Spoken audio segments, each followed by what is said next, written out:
Vamos iniciar nossa leitura em nome do Pai, do Filho e do Espírito Santo. Amém. Meu Senhor e meu Deus, creio firmemente que estás aqui, que me vês, que me ouves.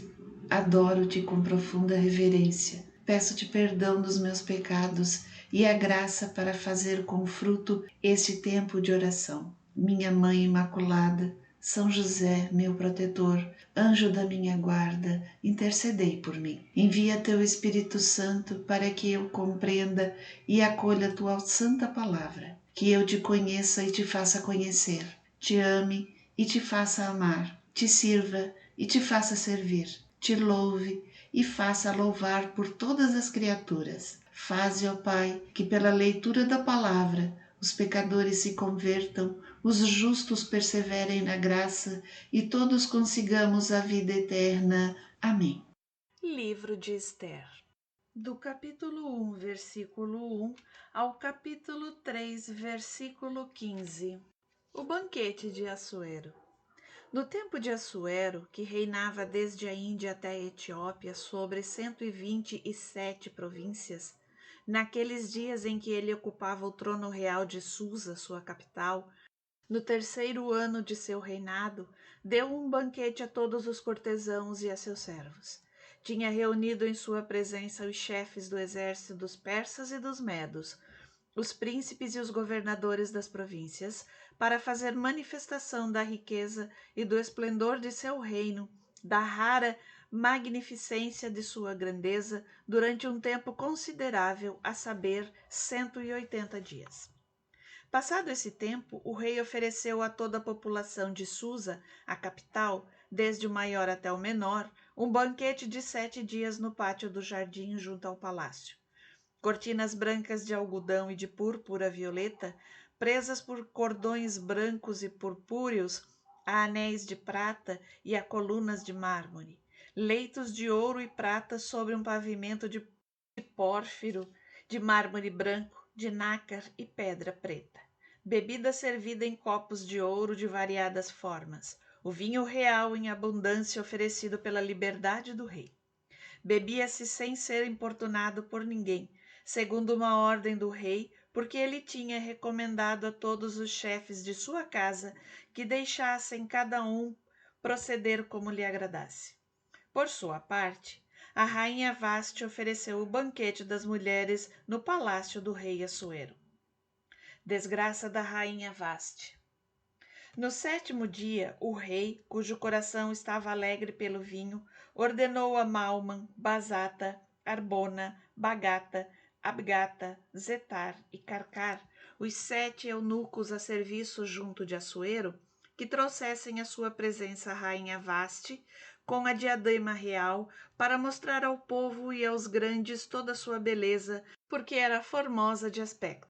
Mas a rainha Vaste recusou sujeitar-se à ordem do rei transmitida pelos eunucos, com o que se irritou grandemente o rei, acendendo-se o seu furor.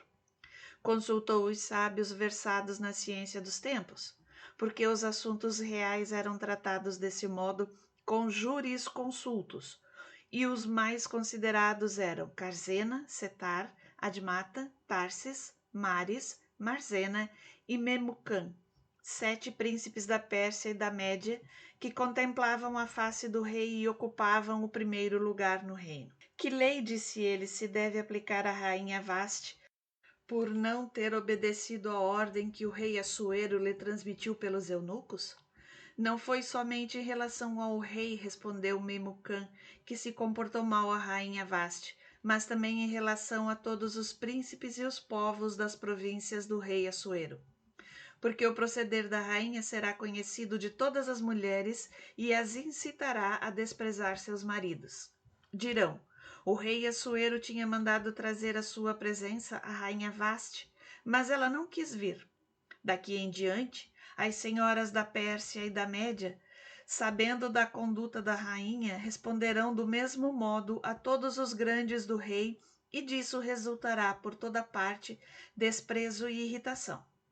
Se o rei achar bom, publique-se em seu nome um decreto real, que ficará consignado nas ordenações da Pérsia e da Média, como irrevogável, em força do qual Vasti não apareça mais diante de Assuero, e o rei configura o título de rainha a outra que seja mais digna. Quando o édito for conhecido na imensidade de seu reino, todas as mulheres respeitarão seus maridos, desde o maior até o mais humilde. Esse parecer agradou ao rei e aos príncipes, de modo que o rei seguiu o conselho de Mamecã.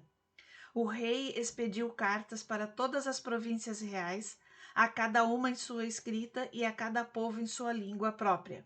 Elas decretavam que todo homem devia ser o senhor em sua casa e fazer-se respeitar por sua mulher.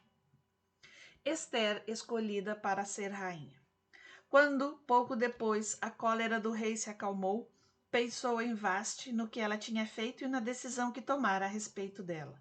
Então as pessoas do séquito do rei disseram: que se procurem para o rei donzelas virgens, belas de aspecto, que o rei envie pessoas a todas as províncias de seu reino, para reunir todas as jovens virgens de belo aspecto e trazê-las a Susa, sua capital, ao harém, sob a vigilância de Hegai, eunuco do rei e encarregado das mulheres, que providenciará as necessidades de seu tocador. A jovem que souber agradar ao rei se tornará rainha em lugar de Vasti. Isso agradou ao rei, que seguiu este conselho. Ora, havia em Susa, a capital, um judeu chamado Mardoqueu, filho de Jair, filho de Semei, filho de Cis, da tribo de Benjamim, que tinha sido trazido de Jerusalém entre os cativos deportados com Jeconias, rei de Judá, por Nabucodonosor, rei de Babilônia. Era o tutor de Edissa, isto é, Ester, filha de seu tio, órfã de pai e mãe. A moça era de belo porte e agradável de aspecto. Na morte de seus pais, Mardoqueu a tinha adotado por filha. Logo que foi publicado o édito do rei, numerosas jovens foram reunidas em Susa, a capital, sob a guarda de Hegai. Ester também foi levada ao palácio e posta sob a guarda de Hegai, o encarregado das mulheres. A jovem lhe agradou e ganhou suas graças, tanto que ele se apressou a lhe proporcionar ungüentos e perfumes para seu toucador e adorno. Deu-lhe 7 companheiras, escolhidas na casa do rei, reservando a elas o melhor apartamento do gineceu. Ester não tinha revelado sua raça nem sua família, porque Mardoqueu lhe tinha proibido falar disso. Cada dia ele passeava diante do pátio do gineceu para ter notícias de Ester e saber o que lhe acontecia. Toda jovem começava por sujeitar-se durante 12 meses à lei das mulheres. Nesse período se purificavam 6 meses com óleo de mirra e 6 meses com cosméticos e outros bálsamos em uso entre as mulheres. Depois disso, quando chegava a vez de cada uma entrar junto ao rei, podia, ao passar do gineceu ao palácio, tomar consigo tudo o que queria. Admitida à tarde, se retirava pela manhã a um outro palácio das mulheres, sob a guarda de Shaasgás, o eunuco do rei, posto à frente das concubinas. E não voltava mais junto ao rei, se ele não tivesse manifestado desejo, chamando-a expressamente.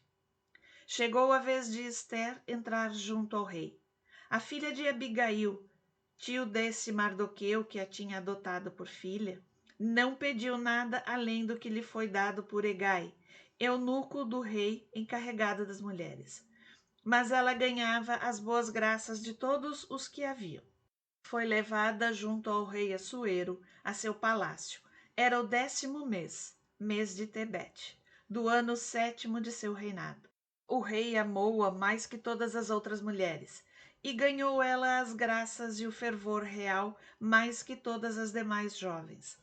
Tanto que o rei colocou sobre sua cabeça a diadema real e a fez rainha em lugar de Vasti. O rei deu um grande banquete a todos os seus príncipes e a seus servos em honra de Ester. Concedeu um dia de descanso a seus estados e fez benefícios verdadeiramente reais.